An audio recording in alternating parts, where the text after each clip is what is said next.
ಶಿಕ್ಷಕರ ಸಂಘ ನಾಗಮಂಗಲ ತಾಲೂಕು ಮಂಡ್ಯ ಜಿಲ್ಲೆ. ಇವರಿಗೆ ಮಾನ್ಯ ತಹಸೀಲ್ದಾರ್ಗಳು, ತಾಲೂಕು ಕಚೇರಿ ನಾಗಮಂಗಲ ತಾಲೂಕು ಮಂಡ್ಯ ಜಿಲ್ಲೆ. ಮಾನ್ಯರೇ, ವಿಷಯ SSLC ವಾರ್ಷಿಕ ಪರೀಕ್ಷೆಯಲ್ಲಿ ಈ ಮೊದಲಿನಂತೆ ತೃತೀಯ ಭಾಷೆ ಅಂಕಗಳನ್ನು ಪರಿಗಣಿಸುವಂತೆ ಕುರಿತು ಉಲ್ಲೇಖ ಮಾನ್ಯ ಶ್ರೀ ಮಧು ಬಂಗಾರಪ್ಪ ಶಿಕ್ಷಣ ಸಚಿವರು ಕರ್ನಾಟಕ ಸರ್ಕಾರ ಬೆಂಗಳೂರು ಇವರ ಸಮೂಹ ಮಾಧ್ಯಮದಲ್ಲಿ ಪ್ರಕಟ ಹೇಳಿಕೆ ದಿನಾಂಕ 27/3/2026 ಈ ಮೇಲ್ಕಳಿಸಿದ ವಿಷಯ ಹಾಗೂ ಉಲ್ಲೇಖಕ್ಕೆ ಸಂಬಂಧಿಸಿದಂತೆ ದಿನಾಂಕ 27/3/2026 ಮಾನ್ಯ ಶ್ರೀ ಮಧು ಬಂಗಾರಪ್ಪ ಶಿಕ್ಷಣ ಸಚಿವರು ಮಾಧ್ಯಮಗಳ ಮುಖಾಂತರ ಪ್ರಕಟಣೆ ನಿರ್ಧಾರ ಕೈಗೊಂಡಿದ್ದು, ಪ್ರಸಕ್ತ ವರ್ಷದಿಂದಲೇ SSLC ವಾರ್ಷಿಕ ಪರೀಕ್ಷೆಯ ಅಂಕಪಟ್ಟಿಯಲ್ಲಿ ತೃತೀಯ ಭಾಷೆ 100 ಅಂಕಗಳನ್ನು ಪರಿಗಣಿಸದೆ ಕೇವಲ 625 ಅಂಕಗಳಿಂದ 525ಕ್ಕೆ ಸೀಮಿತಗೊಳಿಸಿ ತೃತೀಯ ಭಾಷೆಗೆ ಗ್ರೇಡಿಂಗ್ ವ್ಯವಸ್ಥೆ ನೀಡಲಾಗುವುದು ಎಂದು ಘೋಷಿಸಿದ್ದಾರೆ.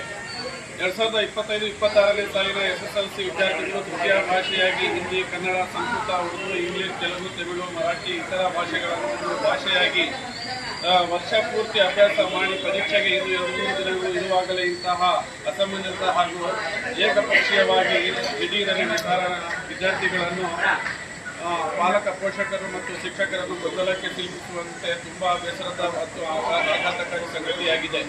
ರಾಜ್ಯ ಮಟ್ಟದ 3 ಪೂರ್ವ ಸಿದ್ಧತಾ ಪರೀಕ್ಷೆಗಳಲ್ಲಿ ಪೂರ್ಣಾಂಕಗಳನ್ನು ಪಡೆದು ವಾರ್ಷಿಕ ಪರೀಕ್ಷೆಯೂ ಸಹ ಪೂರ್ಣಾಂಕಗಳನ್ನು ಪಡೆಯಬೇಕೆಂದು ಹಗಲು ರಾತ್ರಿ ಎನ್ನದೇ ಅಭ್ಯಾಸ ಮಾಡಿ ವಿದ್ಯಾರ್ಥಿಗಳು ಹಾಗೂ ವರ್ಷ ಪೂರ್ತಿ ಪಾಠ ಪ್ರವಚನ ಮಾಡಿ ಮಕ್ಕಳನ್ನು ಪರೀಕ್ಷೆಗೆ ತಯಾರು ಮಾಡಿದ ಶಿಕ್ಷಕರು ಮತ್ತು ಮಕ್ಕಳ ಪರಿಶ್ರಮಕ್ಕೆ ಬೆಲೆ ಇಲ್ಲದಂತಾಗಿದೆ.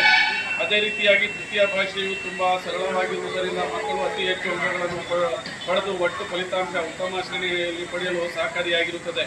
ಕರ್ನಾಟಕ ಸರ್ಕಾರದ ಯಾವುದೇ ಶಾಲೆಯ ಮಕ್ಕಳು ಮತ್ತು ಪಾಲಕ ಪೋಷಕರು ತೃತೀಯ ಭಾಷೆಯ ಹೊರೆಯಾಗುತ್ತಿದೆ ಅಂತ ಹೇಳಿಕೆ ಕೊಟ್ಟ ಉದಾಹರಣೆ ಇಲ್ಲ.